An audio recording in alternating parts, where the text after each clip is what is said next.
बहुत स्वागत आपका। आप देख रहे हैं आपकी बात, आपके साथ मैं हूं अभिलाष मिश्रा। आज हम बात कर रहे हैं कालीचरण महाराज की। जी हां, वही कालीचरण महाराज जो धार्मिक भावनाओं के लिए जाने जाते थे, अपने शिव तांडव स्तोत्रम को लेकर के चर्चा में आए थे और फिर बहुत बड़े आरोपों में घिर गए जब उन्होंने बापू को लेकर, महात्मा गांधी को लेकर के कुछ विवादित बयान दिया।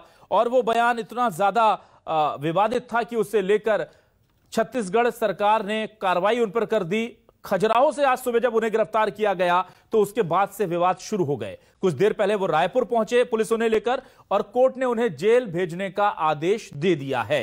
अब आपको बताते हैं कि इस पूरे मामले को लेकर सियासत मध्य प्रदेश से लेकर छत्तीसगढ़ तक गर्मा गई है। मध्य प्रदेश के गृह मंत्री नरोत्तम मिश्रा ने साफ कहा है कि हमें गिरफ्तारी से कोई ऐतराज नहीं, लेकिन तरीके पर हम सवाल उठा रहे हैं, क्योंकि अगर यहां से किसी पुलिस को आकर के किसी की गिरफ्तारी करनी है तो कानून के मुताबिक उसे राज्य सरकार को, गृह विभाग को सूचित करना था। उधर भूपेश बघेल पूछ रहे हैं कि तकलीफ किस बात की हो रही है, हम एक आरोपी को गिरफ्तार कर लाए हैं तो क्या बयानों के दौर चल रहे हैं, यह सबसे पहले देख लेते हैं। बीजेपी और कांग्रेस के और इस पूरे मामले से जुड़े तमाम नेताओं के बयान सुनिए। गांधी के गाली देने वाले कालीचरण की गिरफ्तारी से वो प्रसन्न है या दुखी है, सवाल इस बात का है। पहले ये बात उनके तरफ से आना चाहिए भारतीय जनता पार्टी से। तो मेरा तो यही सवाल है कि आज तक की भारतीय जनता पार्टी के लोगों ने निंदा क्यों नहीं की गांधी पर इतने बड़ी टिप्पणी करने के बाद। अब जब गिरफ्तारी होता है अचानक टेलीविजन में प्रकट हो रहे, प्रक्रिया की बात करने लगे। प्रक्रिया का कोई उल्लंघन नहीं हुआ है। तरीके पे सवाल उठाया है मैंने। जो तरीका अपनाया गया वो गलत है, जो तरीका उनने अपनाया वो गलत है।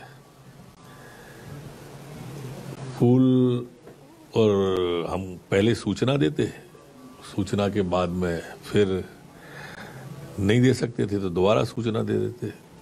डीजीपी को भी निर्देश दिया आपने? डीजीपी से मैंने कहा है कि संघीय मर्यादाओं का उल्लंघन है ये, वहाँ के डीजीपी पर आप इस गिरफ्तारी पर विरोध दर्ज कराएं। मैं गांधी के अपमान के शब्द को मैं सर्वथा अनुचित मानता हूँ। भाजपा रिलीज कालीचरण कैंपेन चला रही है।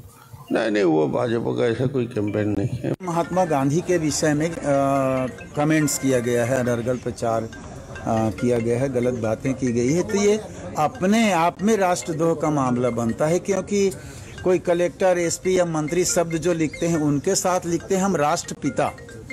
तो राष्ट्रपिता के लिए अगर कोई बात कही जाती है तो स्वयं राष्ट्रद्रोह का मामला बन जाता है। पर नियम और कानून के तहत विभाग, उसमें इन्वेस्टिगेशन टीम है, वो निर्णय करेगा।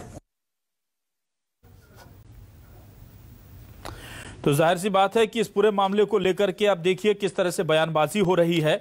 और जाहिर सी बात है कि इस पूरे मामले को लेकर के एक वर्ग ऐसा भी है जो कालीचरण की गिरफ्तारी को लेकर आक्रोशित है। उन्होंने साफ तौर पर कहना शुरू कर दिया है कि यह जानबूझकर की गई धर्म विशेष के लोगों के साथ साजिश है। आज जब कालीचरण महाराज को कोर्ट लाई छत्तीसगढ़ पुलिस, तो कोर्ट के बाहर उनके कई समर्थक मौजूद थे। न्यूज़ 24 मध्य प्रदेश छत्तीसगढ़ से उन्होंने क्या कहा, यह सुनना भी जरूरी है। पाकिस्तान हमारे सामने कब्जाया, उन्होंने राजनीति के द्वारा कब्जाया। मोहनदास करमचंद गांधी ने सत्यानाश, और नाथुराम गोडसे जी को नमस्कार है, मार डाला। गांधी के मामले में अपशब्द बोलने के लिए मुझ पर एफआईआर दर्ज हुई, मुझे उसका कोई पश्चाताप नहीं है। गांधी ने किया क्या है भाइयों के लिए? विश्वासघात किया है देश का। 14 वोट प्रधानमंत्री पद के लिए सरदार वल्लभ भाई पटेल जी को थे और 1 वोट भी नेहरू को नहीं था, तो भी नेहरू को प्रधानमंत्री क्यों बनाया? तो ऐसा नहीं है कि केवल एक तरफा बात हो रही है, बल्कि हमारे समाज में ऐसे भी लोग हैं, खासतौर से वो गांधीवादी विचारक, वो गांधी को जानने, पढ़ने, समझने वाले लोग, जो गांधी के आदर्शों को हमारे समाज के और देश के लिए सबसे उपयुक्त मानते हैं। उनकी क्या प्रतिक्रिया है इस तरह के बयानों को, इस तरह के आरोपों को लेकर महात्मा गांधी पर, यह जानने के लिए न्यूज़ 24 मध्य प्रदेश छत्तीसगढ़ ने वरिष्ठ गांधीवादी विचारक इरफान हबीब से बात की और उनसे जानना चाहा कि ये जो बातें कही जा रही हैं बापू के बारे में, उनको लेकर क्या कहेंगे, सुनिए। अगर कोई ये कहे कि उन्होंने देश का बंटवारा किया था तो इससे गलत कोई बात ही नहीं हो सकती। वो तो ये कहते थे जब बंटवारा हो भी गया कि मैं भारत का भी शहरी हूँ, नागरिक हूँ, और पाकिस्तान का भी हूँ। मेरे नज़र में तो दोनों मुल्क एक हैं। तो ऐसे शख्स पर इस तरह के बंटवारा का इल्ज़ाम लगाना, ये तो एक पागलपन की निशानी है। तो सुना आपने, दोनों तरफ से समाज में दो तरह की प्रतिक्रियाएं आ रही हैं। कानून अपना काम कर रहा है, सरकार अपना काम कर रही है और सियासत अपना काम कर रही है। न्यूज़ 24 मध्य प्रदेश, छत्तीसगढ़ भी अपना काम कर रहा है। हम सवाल हमेशा पूछते हैं, आज भी पूछेंगे। धर्म संसद में गांधी का तिरस्कार, एमपी से कालीचरण गिरफ्तार। गिरफ्तारी पर सवाल या तरीके पर बवाल, आखिर मामला क्या है? विरोध में प्रदर्शन तो साथ में आ गए हिंदू संगठन। कालीचरण के राजद्रोह पर रण, एमपी से छत्तीसगढ़ तक क्यों हो रही है सियासत प्रचंड? बहुत सारे सवाल हैं। राजद्रोह का केस कालीचरण पर दर्ज किया गया है और यह कहा जा रहा है कुछ लोगों के द्वारा कि राजद्रोह का केस नहीं होना था। इस पर भी हम बात करेंगे। तो ये तमाम सवाल हम उठाएंगे। तो हम लगातार अपने दर्शकों को बता रहे हैं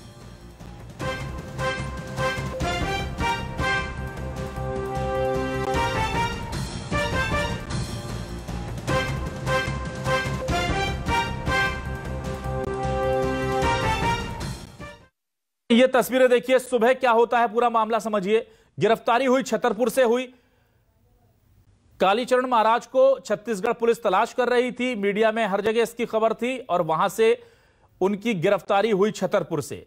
अब यहां मध्य प्रदेश को प्रशासन को सूचना भी नहीं थी। छत्तीसगढ़ पुलिस आई और मध्य प्रदेश से उन्हें गिरफ्तार कर ले गई।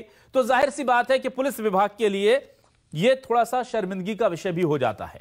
वो इसलिए भी हो जाता है क्योंकि एक स्टेट की पुलिस आकर एक प्रसिद्ध आदमी को या जो मीडिया की सुर्खियां बनाए उसे यहां से गिरफ्तार कर कर ले जा रही है और हमारे स्टेट की ना तो खबर को पुलिस को पता चलता है, ना इंटेलिजेंस को पता चलता है।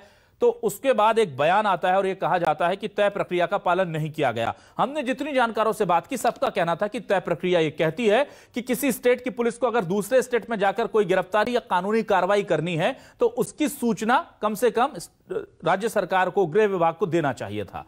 यहां पर यह छत्तीसगढ़ पुलिस ने क्या वाकई में नियम कानून का उल्लंघन किया है, इस पर हम बात करेंगे।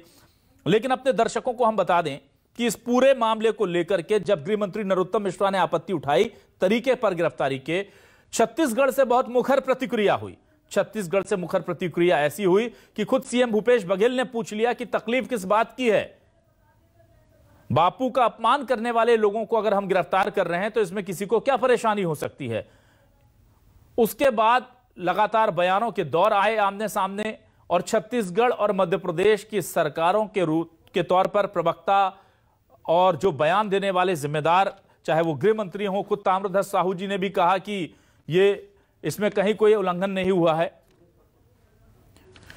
जाहिर सी बात है कि अब कानून क्या कहता है यह समझना सबसे ज्यादा जरूरी है और इसके लिए आज हमने खास मेहमान है उनको अपने साथ जोड़ा है। हमारे साथ एलन राव जी जुड़ चुके हैं। बहुत स्वागत है एलन राव जी आपका। एलन राव जी के बारे में अपने दर्शकों को बता दूं कि दिल्ली में कमिश्नर स्तर के अधिकारी ये रहे, तो कानून की बेहतर जानकारी सबसे अच्छी नहीं होती है क्योंकि एग्जीक्यूशन कैसे किया जाता है इन्हें पता है। और फिलहाल ये एक वरिष्ठ अधिवक्ता के तौर पर, लॉयर के तौर पर, एडवोकेट के तौर पर लॉ यानी कि कानून के क्षेत्र में काम कर रहे हैं और जो इनका अनुभव है वो इन्हें कानूनविद भी बनाता है। तो पुलिस के कार्यप्रणाली को और कानून को दोनों को समझने वाले आज खास मेहमान एलन राव जी को हमने ढूंढा है, उन्हें आमंत्रित किया है। राव जी बहुत स्वागत आपका। मैं सर आपसे जानना चाहता हूं सबसे पहले तो ये सीधा सा, क्या ये नियम का उल्लंघन हुआ है कि मध्य प्रदेश सरकार को नहीं बताया गया और छत्तीसगढ़ सरकार जाकर के, छत्तीसगढ़ की पुलिस जाकर के वहां से एक वांटेड को, एक आरोपी को गिरफ्तार कर अपने राज्य में ले आई? देखिए अभिलाष जी, सबसे पहले तो मैं बता दूं ये दो स्टेट्स का मामला है। इवन एक स्टेट में भी एक पुलिस स्टेशन से दूसरी पुलिस स्टेशन में अगर कोई जाकर कोई ऐसी गिरफ्तारी करते हैं तो नियम कायदा कानून ये कहता है कि उस थाने के कम से कम अधिकारी को जरूर बताया जाए कि आपके क्षेत्र से मैं इस आदमी को उठाकर लेके जा रहा हूं या पकड़ कर लेके जा रहा हूं या अरेस्ट करके लेके जा रहा हूं।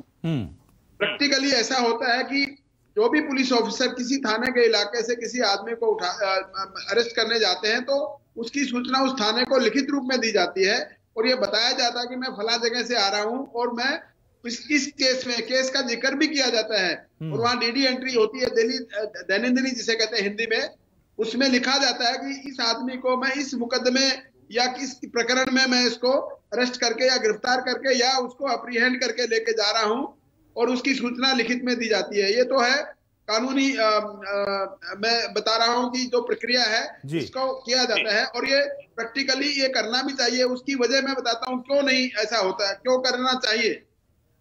बहुत कोई आदमी ऐसा किसी को ऐसे पकड़ कर ले जाते हैं और उसके घर वाले या उसके रिलेटिव या और कोई जानने वाले ये उनको मालूम अगर नहीं होता है तो वो फिर क्या करेंगे, कहाँ जाएंगे। एक ये भी है कि एक सुप्रीम कोर्ट की रूलिंग है जो डीके बासु जजमेंट कहते हैं उसको। डीके बासु जजमेंट्स में जब भी किसी आदमी को अरेस्ट किया जाता है कहीं से भी, उसके किसी क्लोज रिलेटिव को भी बताया जाता है कि मैं आपको अरेस्ट कर रहा हूं और किस अभियोग में गिरफ्तार किया जा रहा है ये भी बताया जाता है। ये जजमेंट बड़ी क्लियर है, बहुत पुरानी जजमेंट है और सुप्रीम कोर्ट ने कहा कि माननीय अदालत ने माननीय सुप्रीम कोर्ट ने कहा कि सभी स्टेट्स के होम मिनिस्टर्स और स्टेट सचिव को सब इसकी सूचना दी जानी चाहिए और उसकी कंप्लायंस बहुत ही स्ट्रिक्टली की जानी चाहिए। तो किसी भी आदमी को कहीं से भी अरेस्ट करते हैं तो उसके घर वालों को बताना और खासतौर से लोकल पुलिस को डेफिनेटली उसको रिटर्न में इंटीमेट करना ताकि कोई उनको पूछे कि कहाँ गए हैं तो उनको पता लगे कि कौन से केस में कहाँ पे उनको कौन आदमी लेके गया है। तो ऑफिसर उसको अरेस्ट करता है वो भी अपना नाम बताता है, उनको बताता है कि मैं फला आदमी हूँ, अपना नंबर देता है कि मैं इस नंबर से मेरा ये मोबाइल नंबर, आजकल तो मोबाइल नंबर हो गए, अपना कॉन्टैक्ट नंबर भी देते हैं और जाकर बताते हैं कि हम किस जगह पे लेके जा रहे हैं, ये भी बताया जाता है। तो इस प्रकार से बिना किसी अधिकारी को, लोकल पुलिस के अधिकारी को बिना बताए, मैं समझता हूँ, मैं इस बात पे नहीं जा रहा हूँ कि उसकी गिरफ्तारी ठीक है या नहीं है, लेकिन जो प्रोसीजर है गिरफ्तार करने का वो गलत है। वहां पर उनको सूचित करना चाहिए था और अगर सूचित नहीं किया गया है तो ये कानून का सीधा सीधा उल्लंघन है, कानून और प्रक्रिया दोनों का बिल्कुल। एलन राव जी, ये तो हो गई कानून की बात। अब मैं एक चीज और जानना चाहता हूं, जो दबे जुबान में लोग कहते हैं पर उसे स्वीकारता कोई नहीं, क्या ये इंटेलिजेंस फेलियर के तौर पर भी देखा जाता है? क्या ये एक कहीं ना कहीं छवि भी इससे थोड़ी सी हम किसी के उस पर असर पड़ता है कि एक छत्तीसगढ़ की पुलिस की एक गाड़ी या छत्तीसगढ़ के पुलिस के लोग आते हैं और बिल्कुल सेंटर ऑफ द स्टेट पहुंच जाते हैं, 300-400 किलोमीटर का सफर कर वहां से किसी को गिरफ्तार करते हैं और फिर 300-400 किलोमीटर वापस चले जाते हैं और हमारी राज्य की पुलिस को कुछ पता नहीं चलता। तो ये इसलिए भी एक बहुत बड़ा मैटर हो जाता है, क्या ऐसा भी है? इस तरह भी लोग देखते हैं इसे?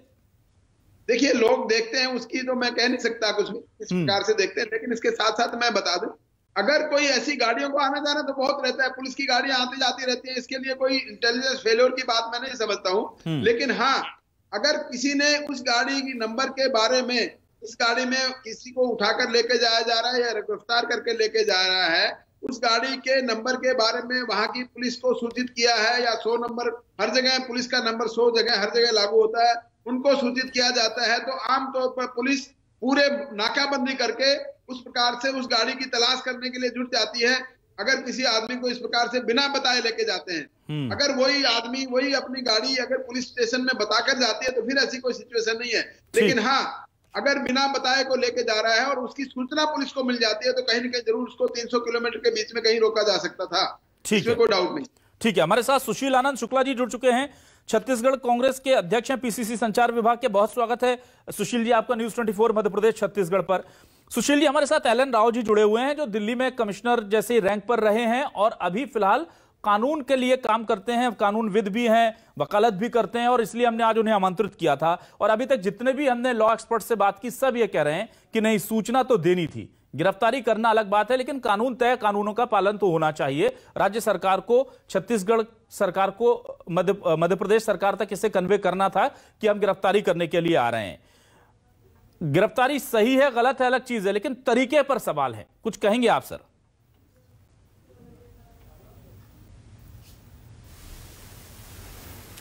देखिए, जहां तक जो तरीके पे सवाल उठाया जा रहा है, मैं समझता हूं कि सबसे पहले तो उसका स्थान को ट्रेस आउट करने वाली बात थी। कालीचरण जो जिस प्रकार से पहले महाराष्ट्र में छुपा हुआ था, वहां से फिर इंदौर भागते हुए जाके खजुराहो में छुपा, तो निश्चित तौर पर कालीचरण के बारे में पता लगा, जैसे पुलिस को पता लगा वहां से भी ना भाग जाए, इसलिए छत्तीसगढ़ पुलिस ने उसको गिरफ्तार किया।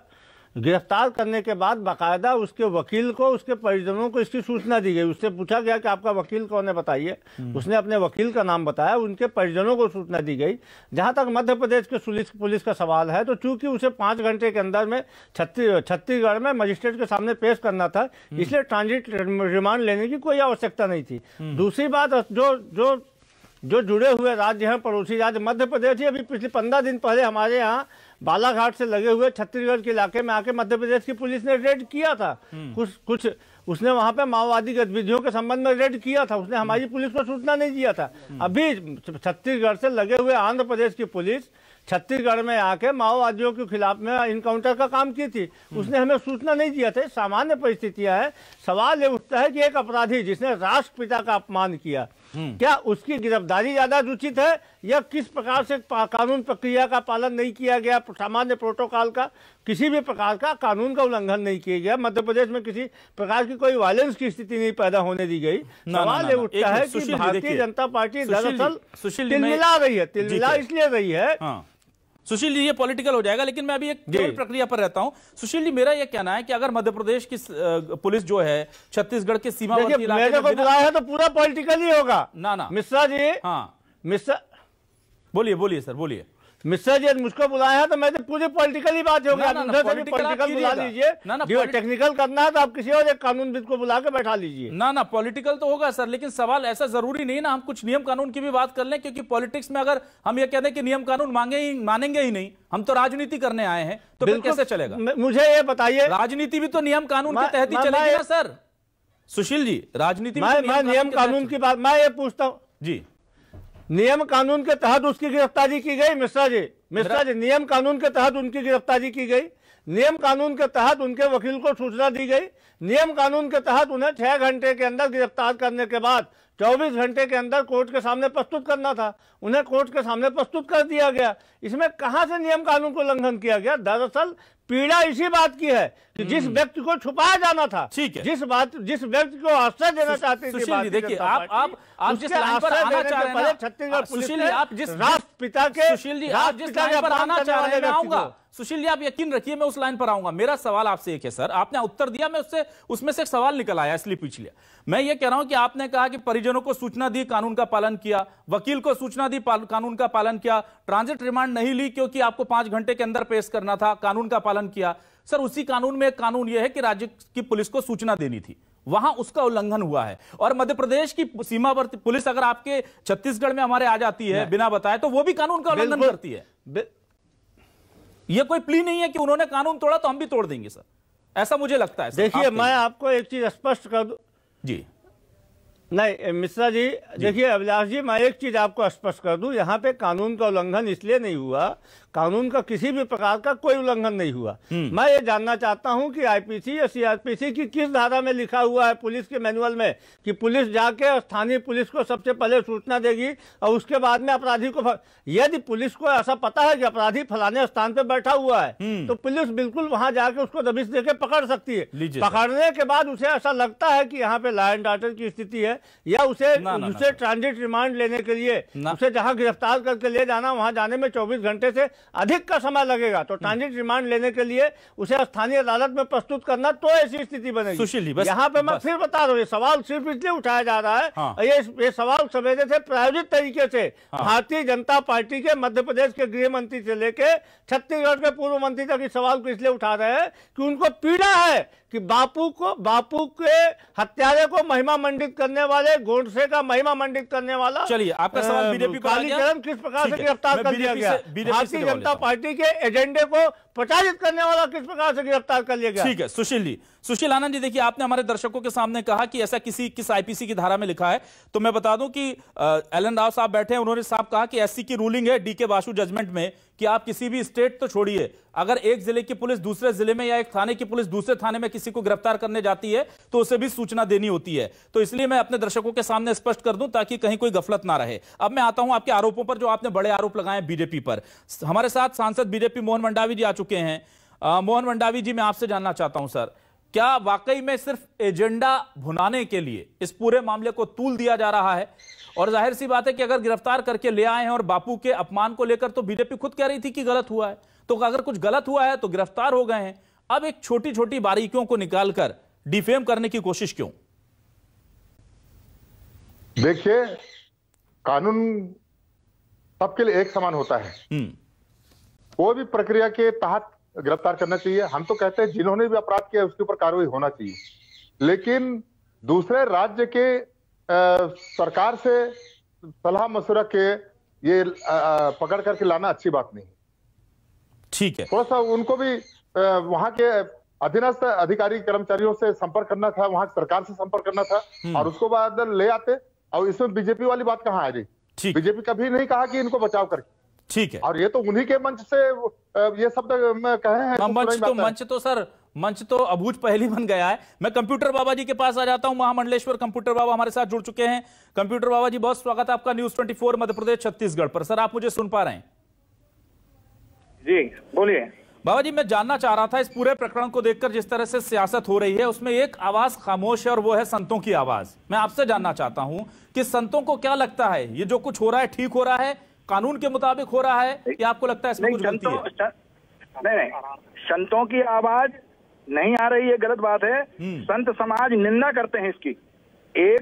एक साधु होकर के, साधु के गणवेश होकर के और एक राष्ट्रपिता के बारे में अनर्गल शब्द बोले, इसके लिए हम नहीं, सारा संत समाज निंदा करते हैं। ठीक है, जो राष्ट्रपिता हैं। दूसरे, मैं उनको धन्यवाद देता हूँ, माननीय मुख्यमंत्री बघेल जी को, जिन्होंने कड़ी कार्रवाई की। राजद्रोह जैसे की धारा लगाई है। ऐसे लोगों का ऐसे ही होना चाहिए और धर्म का अपमान नहीं होना चाहिए। कंप्यूटर बाबा जी, आपसे जानना चाह रहा हूं, ये जो मध्य प्रदेश सरकार या गृह मंत्री या यहाँ के लोग कह रहे हैं कि कानून का उल्लंघन किया, बिना बताए आकर गिरफ्तार कर ले गए, इस तथ्य को लेकर क्या कहेंगे आप? नहीं, मैं ये कहूंगा कि इनको भी चाहिए, मध्य प्रदेश को भी चाहिए कि यदि चोर आपके यहाँ घुसा है तो उसकी तहकीकात होना चाहिए ना। यदि पुलिस क्या कर रही थी, वहां से चोर घुस के आ गया तो पुलिस क्या कर रही थी? उनका भी तो दायित्व बनता था। तो आपको लगता है चल रहा? हाँ, तो बिल्कुल नहीं। वो जो नियम है, जो कानून है, उसके तहत काम हो रहा है। मैं धन्यवाद दूंगा रायपुर की पुलिस को और छत्तीसगढ़ की पुलिस को। नियम से यदि बेनियम होता तो कोई काम नहीं होता। मैं कहता हूं जो गलत काम कर रहे हैं, यदि संतों की ड्रेस में, देखिए रावण ने साधु संत बन करके सीता का हरण किया था, तो राम जी जैसे ने उनको विनाश कर दिया। तो विनाश तो होना ही पड़ेगा। ड्रेस पहनने से नहीं होता है, साधु की ड्रेस पहनने से नहीं होता है। गलत तो गलत होता है। आपने अपमान किया है, हाँ, आपने अपमान किया है हमारे राष्ट्रपिता महात्मा का, महात्मा गांधी का। तो पूरा संत समाज उनको निंदा करते हैं, उनकी भर्त्सना करते हैं। और साधु समाज आने वाले समय में यदि परिस्थिति बनेगी तो कालीचरण जी का, उनके लोगों का विरोध करेंगे। ठीक है, अब मैं आता हूं पूरे इस मामले को लेकर एलन राव जी आपके पास दोबारा। ये एक पहलू हो गया और हमने देखा कि समाज में, सियासत में, संत समाज में, पॉलिटिशियन में कितना मत जो है वो बटा हुआ है। कुछ लोग कह रहे हैं कि ये ठीक हुआ, कुछ लोग कह रहे हैं गलत हुआ। लेकिन एक और बिंदु है जिसको लेकर के बड़ी आपत्ति लोग जता रहे हैं और उसको लेकर मैं जानना चाहूंगा कानून क्या कहता है राव साहब। वो ये है कि क्या महात्मा गांधी पर अभद्र टिप्पणी राजद्रोह के दायरे में आती है? क्या इसको लेकर के आपको लगता है कि ये ठीक हुआ है, या आपको लगता है कि नहीं, ये सरकार का विशेष अधिकार है, राज्य सरकार इसे अगर इस श्रेणी में रखती है, देखती है, तो फिर वो उसको इंप्लीमेंट कर सकती है? कैसे देखते हैं आप? देखिए, राजद्रोह अलग चीज होती है। राजद्रोह में वो होता है कि स्टेट के अगेंस्ट कोई आर्म्ड, कोई हथियार लेकर कोई उसके खिलाफ होता है। राजद्रोह बेसिकली राजद्रोह वो होता है। लेकिन यहाँ पर ये संत जी ने, महात्मा जी ने ऐसी टिप्पणी करके एक दूसरी कम्युनिटी या दूसरे समाज के बीच के अंदर जो उसमें एम्यूनिसिटी पैदा की है, यानी कि ऐसा वेमनेस जिसे हम कहते हैं हिंदी में, वेमनेस पैदा किया है। वो एक कैटेगरी है, 153A आईपीसी में आता है। और जो राजद्रोह है 124, 121 में आता है। वो राजद्रोह वो होता है कि स्टेट के खिलाफ कोई आर्म्ड कोई ऐसी कोई अटैक कर दिया जाए, या जैसे अच्छा, राव साहब यहाँ पर राव साहब, मैं माफी के साथ आपको रोकता हूँ। यहाँ पर कुछ ऐसा नहीं कि सिर्फ बापू पर कहे गए थे आप शब्द, धार्मिक भावनाओं को भड़काने की कोशिश भी उनके बयानों में साफ नजर आ रही थी। मैं पूरी जिम्मेदारी से ये बात कहता हूँ, एक वर्ग विशेष के लिए उन्होंने कुछ ऐसे कतिपय शब्द कहे थे जिनका उल्लेख भी हम नहीं कर सकते। तो इसके तहत तो हम मान सकते हैं कि ये राजद्रोह में आएगा? नहीं, वो एक अलग सेक्शन है उसमें। एक कोई ऐसी भाषा बोलना, ऐसे प्रचार करना जिससे धार्मिक भावनाएं भड़के, वो राजद्रोह नहीं होता है। राजद्रोह अलग चीज होती है, वो धार्मिक भावनाओं को भड़काने का सेक्शन आईपीसी में अलग से दिया हुआ है, तो 152, 153 आईपीसी में आता है, वो राजद्रोह से अलग है। लेकिन हाँ, ये भी ऑफेंस है, ये आईपीसी भी ऑफेंस है, एक जुर्म है। ठीक है, ऐसा करने वाले के खिलाफ सख्त कार्रवाई की जाती है। ठीक है, इन्होंने किया है। राव सर, इस वक्त एक बड़ी राव जी एक बहुत बड़ी ब्रेकिंग इस वक्त हम अपने दर्शकों तक पहुंचा दें। पुलिस ने, कोर्ट ने 2 दिन की पुलिस रिमांड पर भेज दिया है। जी हां, इस वक्त की बड़ी खबर आ रही है, रायपुर कोर्ट ने 2 दिन की पुलिस रिमांड पर भेजा है। कालीचरण बाबा को पुलिस ने 2 दिन की पुलिस रिमांड पर भेज दिया है। आप देखिए इस वक्त की बड़ी खबर, न्यूज 24 मध्य प्रदेश छत्तीसगढ़ सबसे पहले दिखा रहा है। और पुलिस रिमांड पर गए हैं तो जाहिर सी बात है कि अब दिक्कतें बढ़ेंगी। एलन राव जी, इस वक्त की सबसे बड़ी खबर आ रही है कि रायपुर पुलिस के पास रहेंगे कालीचरण बाबा 2 दिनों के लिए। रायपुर कोर्ट ने पुलिस रिमांड पर भेज दिया है कालीचरण बाबा को 2 दिनों के लिए। और पुलिस रिमांड पर रहने का क्या तात्पर्य है, क्या उनसे पूछताछ होगी, इसके बारे में हमारे दर्शकों को थोड़ा बताएं राव जी। देखिए, कोई भी जब अपराधी किसी केस में अरेस्ट किया जाता है तो उसको नियरेस्ट मजिस्ट्रेट के पास प्रोड्यूस किया जाता है 24 आवर्स में।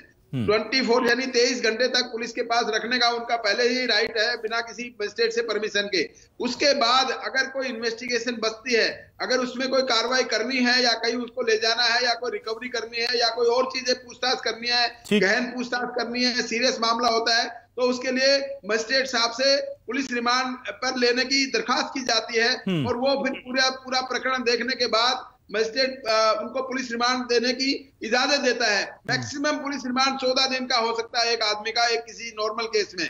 तो वो 14 दिन के लिए 2-2, 3 दिन के भी बढ़ सकता है और एकदम 14 दिन का भी हो सकता है। लेकिन उन्होंने मांगा कितने दिन का था वो मालूम नहीं है, बट 2 दिन का पुलिस रिमांड मिला है। इसका मतलब ये है कि 2 दिन उनसे गहन पूछताछ होगी और आधिकारिक तौर से पूछताछ है।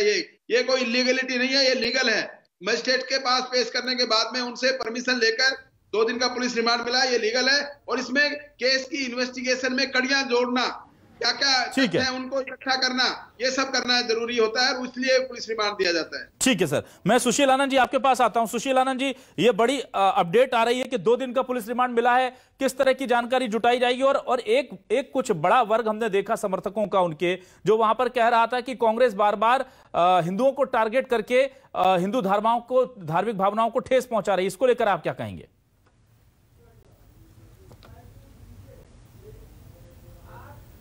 अब देखिए, कानून, पुलिस ने अन्वेषण करने के हिसाब से माननीय न्यायालय के समक्ष उनका रिमांड मांगा होगा। माननीय विद्वान न्यायाधीश को ऐसा लगा होगा कि वास्तव में इस तथ्य में अभी अन्वेषण के लिए पुलिस को समय चाहिए, इसलिए पुलिस ने उनको रिमांड में भेजा होगा। ये विशुद्ध रूप से कानूनी विषय, मैं इस पर नहीं जाऊंगा। लेकिन जहां तक जिस प्रकार से वहां पे आप जैसा बोल रहे हैं कुछ उनके समर्थकों का तत्व, तो सबसे पहले आपको बता दूं कि कालीचरण को महात्मा संत साधु कहना संत समाज का अपमान है। कालीचरण ने खुद कहा है कि वह जो ये वस्त्र धारण करता है, इस वस्त्र को वह फैशन के रूप में धारण करता है। उसने कहा कि मैं न साधु हूं न मैं महात्मा हूं। उसके बाद उसे साधु, जबरिया साधु बोलना, उसे महात्मा बोलना। और जब कोई व्यक्ति सार्वजनिक मंच से राष्ट्रपिता के खिलाफ यदि इस प्रकार के अभद्र बातें करता है, राष्ट्रपिता के खिलाफ, महात्मा गांधी जी के खिलाफ में गंदे शब्दों का प्रयोग करता है, और एक हत्यारे व्यक्ति को धर्म संसद जैसे पावन मंच से, सनातन धर्म के सबसे महत्वपूर्ण मंच से कोई व्यक्ति आके एक हत्यारे को महिमा मंडित करने का प्रयास करता है, तो मैं नहीं मानता हूं कि वो किसी प्रकार का संत होगा। संत हो ही नहीं सकता है वह। और निश्चित तौर पे ऐसे अधर्मी पाखंडी व्यक्ति के खिलाफ कानून ने अपना काम किया। जैसे अभी माननीय राव साहब बोल रहे थे, अब आप भी बता रहे थे, निश्चित तौर पर पहले उसके खिलाफ में भारतीय दंड संहिता की धारा 505/2 के तहत कार्रवाई की गई थी, 294 के तहत मुकदमा दर्ज किया गया था। बाद में जब उसके पूरा वीडियो सामने आया तो उसमें यह स्पष्ट हुआ कि वह व्यक्ति वहां पे सांप्रदायिक सद्भावना को भी बिगाड़ने के संबंध में काम कर रहा था, धर्म विशेष के खिलाफ भी गाली बक रहा था। तो उसके खिलाफ में जो FIR हुआ है अन्वेषण के बाद, उसमें 295A और 153A, 295A जिसका मतलब होता है कि किसी भी पूजनीय वस्तु की छवि को बिगाड़ने का काम करना, मतलब एक धर्म विशेष की छवि को बिगाड़ने के लिए गाली गलौज जैसे शब्दों का प्रयोग करना, गलत तथ्यों को प्रस्तुत करना, दूसरा 153A के तहत कार्रवाई की गई है। निश्चित तौर पे कालीचरण को जो लोग संत बोलते हैं, मैं समझता हूं कि या तो सनातन धर्म के मर्म को नहीं समझते या संतत्व के मर्म को नहीं समझते हैं, इसलिए कालीचरण जैसे लोगों को ये लोग संत बोलते हैं। क्योंकि कालीचरण को संत बोलना संत समाज का अपमान है। यहाँ पे महामंडलेश्वर परम पूजनीय कंप्यूटर बाबा बैठे हुए हैं। मैं समझता हूं कि संत की परिभाषा हमसे आपसे ज्यादा बेहतर वो बता सकते हैं, लेकिन जिस प्रकार से उसको संत बोल के महिमा मंडित करने का भारतीय जनता पार्टी प्रयास कर रही है, उससे यह स्पष्ट हो रहा है कि कहीं न कहीं नाथूराम गोडसे को पूजने वाले व्यक्ति को महिमा मंडित करके भारतीय जनता पार्टी अपने उस कलंकित इतिहास को झुटलाने का प्रयास कर रही है। महात्मा गांधी का अपमान नहीं है, ये हमारे उन हजारों हजार हमारे जो स्वतंत्रता संग्राम सेनानियों का अपमान है। इसमें कोई पार्टी वार्टी की बात नहीं। सबसे पहले तो ये देखा जाए कि कौन से पार्टी के लोग आयोजन किए थे। कोई भारतीय जनता पार्टी वाले तो नहीं, और सबसे ज्यादा उस संत को कांग्रेस वाला ही महिमा मंडित करते थे, और आज अपराध हो गया तो उसके बीजेपी के ऊपर डाल रहे हैं। बिल्कुल, हम तो कहते हैं सच्चिदानंद उपासने को आप जानते हैं मंडावी जी, उसके ऊपर कार्रवाई होना चाहिए। सच्चिदानंद उपासने को आप जानते हैं, आपके पार्टी के उपाध्यक्ष हैं। डॉक्टर रमन सिंह जी को तो आप जानते होंगे, आपके राष्ट्रीय उपाध्यक्ष हैं। पैदल घूम के उसमें शामिल हुए थे। क्या किसी कांग्रेसी के बुलावे पे गए थे डॉक्टर रमन सिंह? वहां पे ब्रिजमोहन अग्रवाल वहां जाके बैठे हुए थे, ताली बजा रहे थे। जब राष्ट्रपिता का अपमान हो रहा था तो ब्रिजमोहन अग्रवाल ताली बजा रहे थे, तब उनकी कहा गई थी? उनको शर्म नहीं आई? राष्ट्रपिता का अपमान हो रहा था। नरेंद्र मोदी जी बोलते हैं, बोलिए मंडावी जी, बोलिए। आयोजक उसके सच्चिदानंद उपासने थे, डॉक्टर रमन सिंह थे। मेरे पास में पोस्टर है, बोलिए तो मैं दिखा दूं आपको। सारे के सारे भारतीय जनता पार्टी के नेता उसमें शामिल थे। बिल्कुल ठीक है। मैं कंप्यूटर बाबा जी आपके पास आता हूँ। कंप्यूटर बाबा, आपसे मैं जानना चाहता हूँ, ये जो गिरफ्तार करने का तरीका गलत है, तरीका गलत। ठीक है कंप्यूटर बाबा, मैं आपसे जानना चाहता हूं, राजद्रोह का केस इस पूरे मामले को लेकर के आपको लगता है ठीक हुआ है? और आपको क्या लगता है यह केस एक नजीर बनना चाहिए ताकि आगे से कोई भी व्यक्ति जो धार्मिक चोला पहने हैं, चाहे किसी भी मजहब का हो, वो दूसरे धर्म के खिलाफ कम से कम कुछ अपशब्द ना कहे? हमारे धर्म को बेहतर बताने के लिए क्या जरूरी है कि दूसरे के धर्म पर कीचड़ उछाली जाए? ऐसी नजीर सेट होनी चाहिए क्या आपको लगता है कंप्यूटर? हम साधु समाज जो है इसलिए तो निंदा करते हैं। एक धर्म सभा में खड़े होकर के धर्म सभा पे धर्म की बात करने की बजाय तुम राष्ट्रपिता का अपमान कर रहे हैं, महात्मा गांधी जी का अपमान कर रहे हैं। और जिन्होंने मरते समय तक, उनके मरते समय भी राम राम की आवाज आई है, बताइए। और नाथूराम गोड का तुम गुणगान कर रहे हैं जो हत्यारा है। इसलिए हम संत समाज कालीचरण जी को तत्काल ऐसी स्थिति में, इनको ऐसा नहीं, ऐसे लोगों को फांसी देना चाहिए जिसमें लोग याद करें, दोबारा ऐसे महापुरुषों का अपमान नहीं कर सकेंगे। अच्छा, एक और बड़ा मैं बार बार फिर कह रहा हूँ, मैं मुख्यमंत्री भूपेश बघेल को बार बार धन्यवाद देना चाहता हूँ कि ऐसे चोला पहन करके, और ये साधु हो ही नहीं सकते, और साधु है भी नहीं वो, फिर साधु का भेष रख करके और अनर्गल। अच्छा कंप्यूटर बाबा जी, ये बहुत अच्छा सवाल आपने उठाया कि वो साधु हो नहीं सकते और साधु है भी नहीं। ये जो स्वयंभू संत आ गए हैं हिंदू समाज में, स्वयंभू जो मौलवी आ जाते हैं कुछ धार्मिक आयोजनों में और फतवे जारी करना, बयान देना, दूसरे धर्म के प्रति नफरत फैलाना, इसका क्या इलाज है? ये तो धार्मिक संतों को तय करना होगा ना कि एक अनुशासन बनाएं। खुद आकर के बोल देते हैं कि हम ये आचार्य हैं, हम ये संत हैं, हम ये महात्मा हैं। देखिए, आयोजक को चाहिए ये चीज, तो आयोजक को भी चाहिए कि जिस संत को आप नहीं जानते हैं, उस संत को, जिस मौलवी को नहीं जानते हैं, जिस व्यक्ति को आप नहीं जानते हैं, ऐसे को मंच पर नहीं चढ़ाना चाहिए। वो तो कुछ भी बोलेगा। आज साधु का भेष पहन करके इतना जो अपमान हो रहा, जो निंदा हो रही है, तो एक साधु के चोला पहन के साधु का बदनामी हो रही है। इससे तो हमारा जो है मन कितना खोटा होगा, कितना मन दुखित हमारा कि साधु समाज पे उंगली उठ रही है, जबकि ये साधु है ही नहीं सकता। साधु कभी धर्म सभा पे, सनातन धर्म पे बात करेगा, और यदि कोई राजनीति बात करेगा तो भी न्याय संगत बात करेगा, किसी का अपमान नहीं करेगा। एक राष्ट्रपिता है, आप अपमान कर रहे हैं और हत्यारे के गुणगान कर रहे हैं। ठीक है, चलिए मैं एलन राव जी के पास आता हूं। एलन राव जी, अब दो चीज हमें नजर आ रही है। पहला तो यह कि धार्मिक भावनाएं ठेस पहुंचाई गई, राजद्रोह का केस भी दर्ज है। राजद्रोह के मामले में अब क्या मुश्किलें बढ़ सकती हैं कालीचरण की? और हम आपसे यह भी जानना चाहते हैं कि यह जो बयान महात्मा गांधी को लेकर दिया गया था, इसमें ज्यादा से ज्यादा कितनी उनको सजा हो सकती है? क्या कुछ उनको आगे दिक्कतें पेश आ सकती हैं? कानून क्या कहता है? देखिए, कानून में जहां तक बात है कि इन्वेस्टिगेशन के बाद मालूम होगा कि क्या क्या सेक्शंस इसमें साबित होती हैं। मैं आपको बड़ा क्लियर बता दूं, जब एफआईआर दर्ज होती है तो प्रेमा फसाई जो कुछ बातें सामने आती हैं उनके बेस पर धाराएं लगाई जाती हैं। तो जैसा मैंने बताया, इसमें 120A जो लगाई है वो राजद्रोह की धारा है, और 121 होता है वो भी राजद्रोह है। लेकिन यहाँ पर 153, 295 ये धाराएं बिल्कुल कामयाब रहेंगी, क्योंकि इसमें प्रत्यक्ष रूप से उनके खिलाफ ये है कि उन्होंने धार्मिक लोगों को, धार्मिक भावनाओं को भड़काया है और किसी धर्म विशेष के लिए उन्होंने कोई गलत बात कही है। वो उस वजह से कि ऐसी बात करने से किसी की भावनाओं को ठेस पहुंचाना, 153A यही है कि किसी कम्युनिटी की भावनाओं को, पर्टिकुलर किसी वर्ग विशेष की भावनाओं को ठेस पहुंचाना 153A है। तो ये जो ऑफेंसेस हैं ये प्रेमा फसाई लगता है कि बने हैं, इसमें कोई डाउट नहीं है। तो इनमें जो सजाएं हैं वो आईपीसी की धाराओं में लगा हुआ, किसी में उम्र कैद तक की भी सजा है, अलग अलग धाराओं में अलग अलग सजाएं हैं। किसी में 5 साल, किसी में 3 साल, किसी में 7 साल की सजाएं हैं। अलग अलग कुल मिलाकर के लंबी मुसीबत में फंस सकते हैं कालीचरण ये बयान देकर के। और हमारे साथ जुड़ चुके हैं यहाँ पर चंद्रशेखर तिवारी जी, संस्कृति बचाओ मंच के अध्यक्ष हैं, उनके भी हम राय ले लेते हैं। मध्य प्रदेश से हमारे साथ जुड़े हैं। तिवारी जी, बहुत स्वागत है आपका। चंद्रशेखर तिवारी जी, मैं आपसे जानना चाहता हूं, इस पूरे मामले में कानूनी धाराएं लगी हैं, राजद्रोह की भी धारा लगी है, क्योंकि समाज में वैमनस्य फैलाने की कोशिश का आरोप भी उन पर है, कालीचरण जी पर। साथ ही साथ उन पर महात्मा गांधी पर अभद्र टिप्पणी करने का भी आरोप है। तो ये पूरे मामले को कैसे आप देखते हैं और गिरफ्तारी के तरीके को कैसे देखते हैं?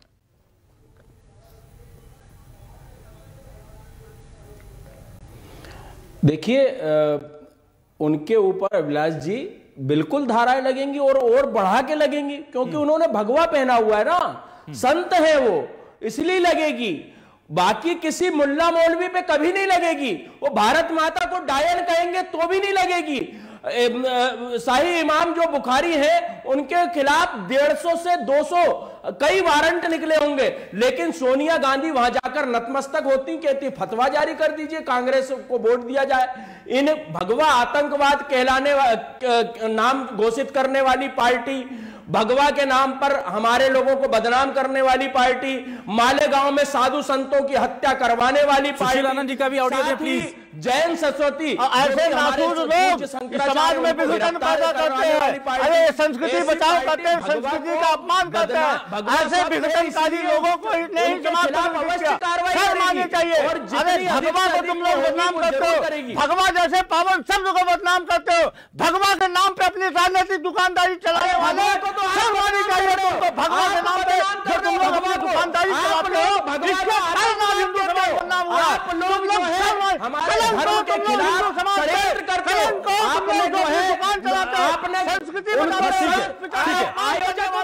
ठीक है ना, शर्म आनी चाहिए तुमको, शर्म आनी चाहिए। अरे शर्म आनी चाहिए। ऐसे लोग संस्कृति बचाओ की बात करते हो, संस्कृति का सबसे ज्यादा अपमान विद्वेष तुम लोग करते हो। जो भगवा के नाम पे अपनी दुकानदारी चलाते हो, भगवा के नाम पे अपनी दुकानदारी चलाने वाले ऐसे दुष्ट आत्माओं को निश्चित तौर पर दुकानदारी ठीक है। एक मिनट ठीक है। आप जो है ये कार्रवाई कर रहे हैं, चंद्रशेखर जी, धर्मगुरु को चंद्रशेखर जी कहने वाले लोगों के खिलाफ कार्रवाई करना। ना ठीक है, 1 मिनट नहीं, हम ना सुशील जी देखिए, मुस्लिम चंद्रशेखर जी, चाहे मुस्लिम धर्मगुरु हो या पारसी धर्मगुरु हो, राष्ट्रपिता का जो अपमान करेगा कानून उसको गिरफ्तार करेगा। छत्तीसगढ़ में कानून का राज है, आपके यहाँ जैसे नहीं कि जो संत महात्मा के नाम पे जो लोग अपनी दुकानदारी चलाते हैं, जो लोग हिंदू धर्म को बदनाम करते हैं, ऐसे अराजक तत्वों को जो संघ का एजेंडा फैला हुआ है। अरे ये कंप्यूटर बाबा भी यहीं के संत हैं, मध्य प्रदेश के। भारतीय जनता पार्टी कंप्यूटर बाबा है वो भी मध्य प्रदेश के संत हैं हमारे। ना कंप्यूटर बाबा तो, लेकिन 1 minute Sushil ji 1 minute, Sushil ji 1 minute, ना सुशील जी 1 मिनट डिबेट को आगे बढ़ा लेते हैं। देखिए सुशील जी, हम आपको लगातार ये बता दें कि कंप्यूटर बाबा कह रहे हैं कि जो हुआ ठीक हुआ है, काम किया है कंप्यूटर बाबा ने, राष्ट्रपिता का अपमान किया है।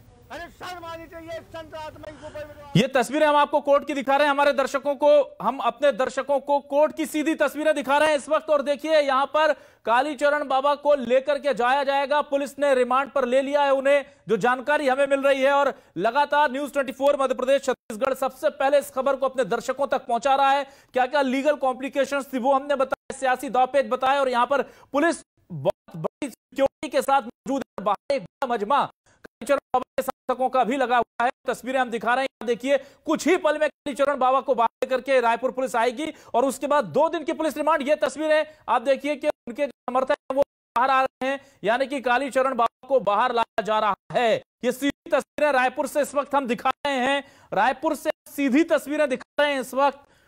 रायपुर से आप देख पा रहे हैं, कोर्ट रूम से रायपुर की सीधी तस्वीरें देख पा रहे हैं आप, ये लाइव तस्वीर।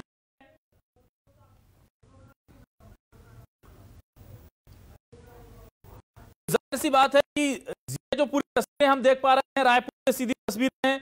और ये देखिए कालीचरण बाबा लेकर के निकले हैं, देखिए वो तस्वीरें हमने अपने दर्शकों को दिखाई, सीधी तस्वीरें कालीचरण बाबा को लेकर। ये देखिए तस्वीरें यहां से लेकर के इन्हें निकल रहे हैं और कुछ कहने की कोशिश कर रहे हैं, सुनने की कोशिश करते हैं क्या कह रहे हैं वो।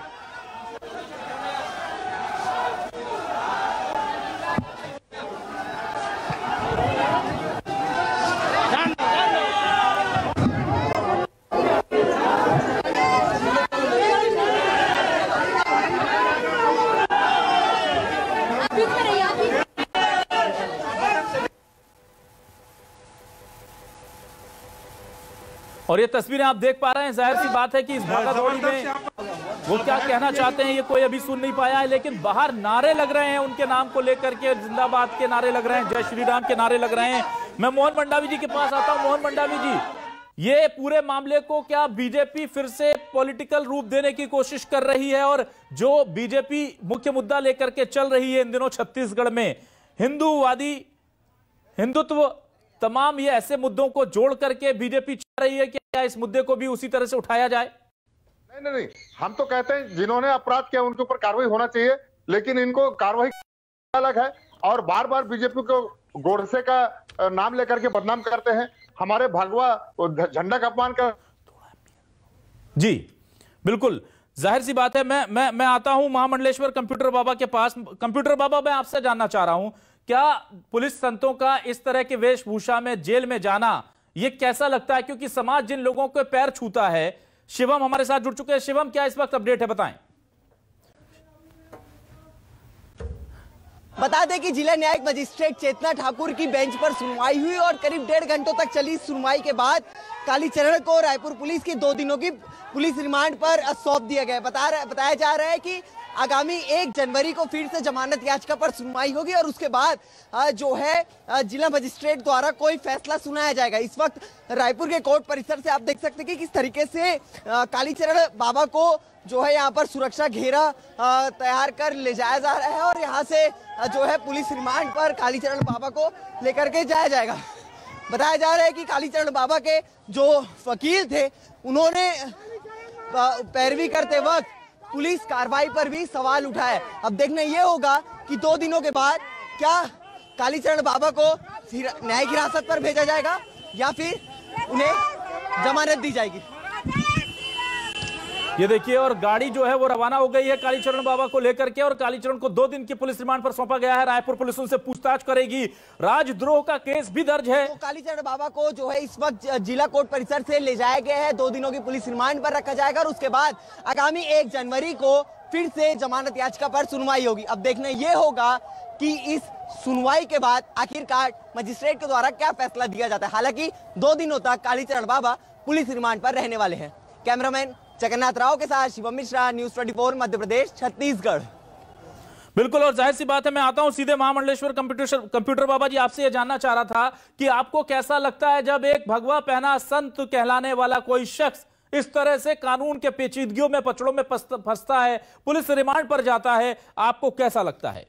देखिएगा, गलत करने वाला उन्होंने गलत किया है और वो भी एक साधु का चोला पहन करके, तो किसी राष्ट्रपिता के नाम पे, चाहे हिंदू हो, हिंदू धर्म के लोग हों, चाहे सनातनी हो, चाहे साधु संत कोई भी हो, ये कोई भी कतई स्वीकार नहीं करेगा कि राष्ट्रपिता महात्मा गांधी को आप अनर्गल शब्द बोलें और हत्यारे के गुणगान करें। ये तो बिल्कुल गलत बात है। इसलिए साधु को मैंने पहले कह दिया, साधु हो ही नहीं सकता, क्योंकि यदि साधु होता तो ऐसा बोलता नहीं, ऐसे कोई सम्मान की बात करता। इसलिए मैं कहना चाहता हूं आपसे कि पूरा संत समाज, हम सब लोग जो है इनकी निंदा करते हैं, भत्सना करते हैं। ठीक है, मैं वापस आता हूं। एलन राव जी, आपसे यह जानना चाह रहा हूं कि 2 दिनों तक रिमांड होगी और इसके बाद यह संभावना भी अभी बनी हुई है कि इस रिमांड को पुलिस और बढ़ा सकती है, कहते हुए कि अभी हमारी पूछताछ बाकी नहीं हुई है, अगर वो कन्विंस कर लेती है कोर्ट को तो। यस मिश्रा जी, मैं बता दूं कि पुलिस रिमांड के दौरान जो जो इन्वेस्टिगेशन की जाएगी वो 1 तारीख को फिर से जज साहब को बताया जाएगा, हमने 2 दिन में ये काम किया है और हमारा ये काम बचा हुआ है। अगर ऐसी कोई इन्वेस्टिगेशन बची हुई है तो जज साहब से दोबारा पुलिस रिमांड की रिक्वेस्ट की जाएगी और उसके बाद जज साहिबा देखेंगी कि क्या इसमें दम है इस बात में कि कोई इन्वेस्टिगेशन बची हुई है, तो उसके बाद डेफिनेटली पुलिस रिमांड बढ़ सकता है इनका। लेकिन ये 2 दिन में क्या किया ये दिखाना पड़ेगा पुलिस को, बहुत जरूरी है ये बात। ठीक है, अगर ये मोहन मंडावी जी फिर मुश्किल हो जाएगा। ठीक है, मूल प्रश्न पर आता हूं। क्या बीजेपी छत्तीसगढ़ में हिंदुत्व को बड़ा मुद्दा बनाने की कोशिश में है और इस पूरे मामले पर आपका स्टैंड उसी से जोड़कर देखा जाना चाहिए?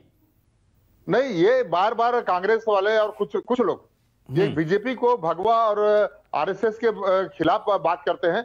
हम तो ये कहते हैं जिन्होंने अपराध किया है उनके ऊपर कार्रवाई होना चाहिए, लेकिन इनको कार्रवाई करने का तरीका गलत है, इसको हम कह रहे हैं। हमने कब बचाने की कोशिश की है? हमारे पार्टी को बार बार नाथुराम गोडसे तो भगवा के, फिर हमारे संघ के खिलाफ बोलते हैं। ये धार्मिक उन्माद बढ़ाना जो चाहते हैं, ये इनका बोलने का तरीका गलत है। ठीक है, हमने कभी अपराधी को बचाने की कोशिश नहीं किया है, लेकिन आरोप लगाना ये अच्छी बात नहीं। ठीक है सुशील, मैं आपके पास आ रहा हूं एक विनती के साथ कि आप अपनी बात पूरी कर लीजिए, फिर दूसरे हमारे जो मेहमानों को उनकी बात पूरी करने दीजिएगा। सुशील बोलिए प्लीज।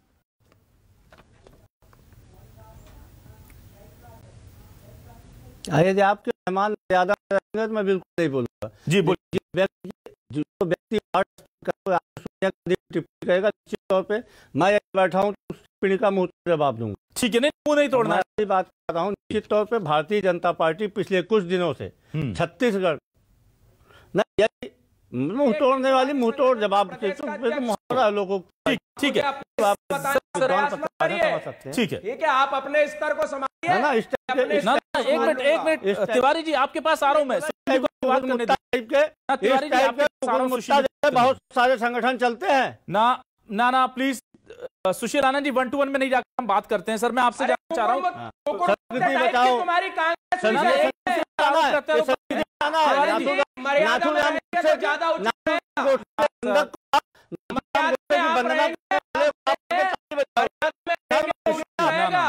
संस्कृति बचाना। महात्मा गांधी सुशील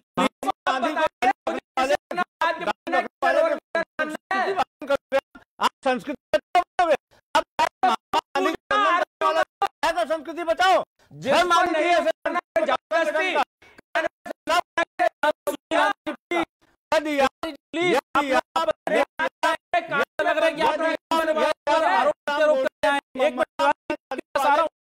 सुशील पूरी कर ले, फिर आपके पास आप देंगे तो सुशील जी शांत रहेंगे। एक चुप हो जाइए सुशील जी, अपनी बात करिए और व्यक्तिगत टिप्पणी ना कीजिए दोनों, प्लीज कृपया, प्लीज जी बोलिए। सुशील जी मेरा सवाल आपसे ये है कि क्या जो मोहन जी ने कहा कि आप लोग बीजेपी को सामने में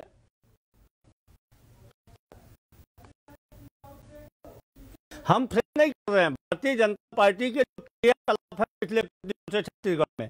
जिस प्रकार से आपको याद होगा कि कवर्धा में छोटे छोटे 2 गुटों की लड़ाई को भारतीय जनता पार्टी ने छत्तीसगढ़ में सांप्रदायिक तनाव, सांप्रदायिक दंगे का रूप देने का कोशिश किया।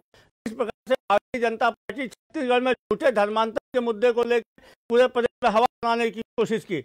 उस भारतीय जनता पार्टी के इस मुद्दे को छत्तीसगढ़ की जनता ने नगरीय निकाय चुनाव में नकार दिया, क्योंकि छत्तीसगढ़ भारतीय जनता पार्टी नगरीय निकाय चुनाव में सिर्फ इन्हीं 2 मुद्दों को लेकर गई थी। अब पूरे के पूरे 15 निकायों में भाजपा हार गई। उसके बाद भारतीय जनता पार्टी ने उसी चाल को चला जो पूरे देश में चल रही है। जिस प्रकार से यहाँ पे कालीचरण को बुला के महात्मा गांधी के चरित्र पे उंगली उठाने की कोशिश की गई, जिस प्रकार से कालीचरण को बुला के यहाँ पे सांप्रदायिक सद्भावना को बिगाड़ने की कोशिश की गई, यह भारतीय जनता पार्टी के सांप्रदायिक चरित्र का ही परिणाम था। यह मोहन मंडावी जी को दिक्कत है कि हम बार बार नाथूराम गोडसे के पुजारी क्यों बोलते हैं। अरे भाई, उसने नाथूराम गोडसे का वंदन किया था कालीचरण ने, और आप लोग आज उसके समर्थन में खड़े हैं। नाथूराम गोडसे का प्रज्ञा ठाकुर ने वंदन किया, आपने उसको सांसद बना दिया। नाथूराम गोडसे का वंदन किया साक्षी महाराज ने, आप उसको सर आंखों में बैठाए हुए हैं, और वही काम कालीचरण कर रहा है। आपके प्रधानमंत्री कहते हैं कि मैं प्रज्ञा ठाकुर को मन से माफ नहीं करूंगा, लेकिन प्रज्ञा ठाकुर को संसद में बैठाते हैं, संसद में उसको टिकट देते हैं, तब मन से कैसे माफ कर दिए। कहीं न कहीं भारतीय जनता पार्टी का जो दोहरा चरित्र है वह उभर के सामने आ रहा है। भाजपा चाहती है छत्तीसगढ़ की सामुदायिक सद्भावना को बिगाड़े, और इसीलिए उन्हें एजेंट के रूप में कालीचरण को यहाँ भेजा था। वह बेनकाब हो चुका है। छत्तीसगढ़ की जनता इस बात को बेहतर तरीके से जान चुकी है। एजेंट के तौर पर भेजा था तो आपके कांग्रेस के नेता भी वहां पर मौजूद थे सर। ये चीज आप अपने दर्शकों से, हम अपने दर्शकों को बता दें जो आप नहीं बता रहे हैं। वहां बीजेपी के नेता भी थे, कांग्रेस के नेता भी थे, और सभी खामोश बैठकर सुन रहे थे। निश्चित तौर पर हमारे कांग्रेस के नेता वहां पे नहीं, मैं आपकी बात को आपत्ति व्यक्त करता हूं। कांग्रेस के नेता छत्तीसगढ़ के सबसे बड़े धर्मगुरु राजराजेश्वर महंत ने वहां पे जाके उनका विरोध किया। न सिर्फ विरोध किया बल्कि अपने आप को उस मंच से अलग भी किया। तो कहीं न कहीं भारतीय जनता पार्टी के वहां पे नंद कुमार आए थे, क्यों महात्मा गांधी का अपमान हो रहा था, चुप बैठे हुए थे। ब्रिजमोहन अग्रवाल क्यों चुप बैठे हुए थे। ब्रिजमोहन अग्रवाल तो अभी भी डिफेंड कर रहे हैं। ब्रिजमोहन अग्रवाल अभी भी वो ट्विटर हैंडल चला रहे हैं, रिलीज कालीचरण बाबा। हम उनसे यही सवाल सुबह से कर रहे हैं कि आपको गिरफ्तारी पर आपत्ति है, तरीके पर आपत्ति है। वही चीजें हम उनसे सवाल कर रहे हैं सर। लेकिन अब मैं चलता हूं सर सीधे तौर पर तिवारी जी के पास।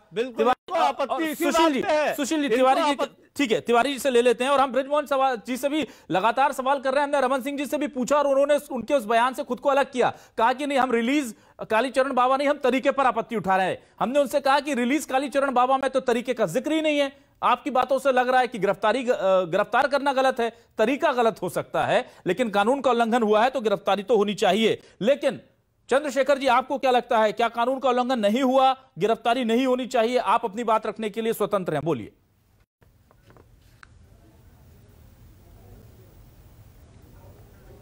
देखिए, मेरा ऐसा निवेदन है अभिलाष जी कि ये हिंदुस्तान की स्वतंत्रता की जब बात होती है तो यहां पर भारत माता को डायन कहा जाता है। ठीक है। यहां जो है ओवैसी ये कहता है कि मोदी जीवन भर प्रधानमंत्री नहीं रहेंगे, योगी प्रधानमंत्री नहीं रहेंगे, जब मुस्लिमों का शासन आएगा तो हम बताएंगे, और राम मंदिर को तोड़कर पुनः जो है वहां पर बाबरी मस्जिद का निर्माण करेंगे। उनके खिलाफ कोई कार्रवाई नहीं होती। जैन सरस्वती जो हमारे गुरु शंकराचार्य हैं, उनकी गिरफ्तारी कांग्रेस के शासन में होती है। भगवा आतंकवाद का नाम जो है वो कांग्रेस के शासन में दिया जाता है। इमाम बुखारी जिनके ऊपर हजारों केस पेंडिंग है, वारंट निकले पड़े हैं, वो जो है खुले रूप से घूमते हैं। ऐसे यहां पर तुष्टीकरण की नीति, एक वर्ग विशेष को सांप्रदायिक सौहार्द बिगाड़ने के नाम पर एक वर्ग विशेष को खुश करने का जो प्रयास कर रहे हैं, उसकी मुझे आपत्ति है।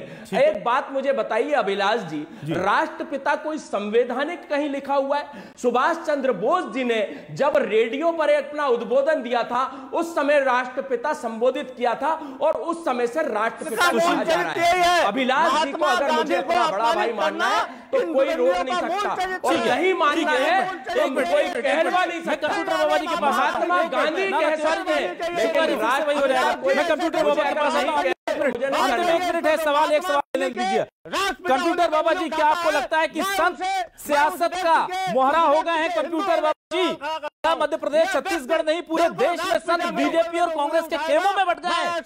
आपके ऊपर आरोप लगते हैं कंप्यूटर बाबा जी, आपको भी कहा जाता है कि आप किसी के मोहरे हैं। अभी कांग्रेस के हमारे साथी कह रहे थे कि कालीचरण बाबा किसी के एजेंट हैं, तो क्या संत मोहरे बन चुके हैं सियासत के? अंतिम सवाल कंप्यूटर बाबा जी आपसे। देखिए, मैं न कांग्रेस की बात करता हूँ न बीजेपी की बात करता हूँ। हाँ। मैं सनातनी धर्म की बात करता हूँ। धार्मिक मंच से जिस ढंग से एक महात्मा गांधी का जो शब्दों का उपयोग किया है, गंदे शब्दों का उपयोग किया है, अनर्गल बातें की हैं धार्मिक मंच से, सनातन धर्म के मंच से, वो पूर्णतः गलत है। और मैं बार बार कहना चाहता हूं कि जो छत्तीसगढ़ सरकार ने जो निर्णय लिया, जो पुलिस की कार्रवाई हुई, उनको बार बार धन्यवाद देते हैं।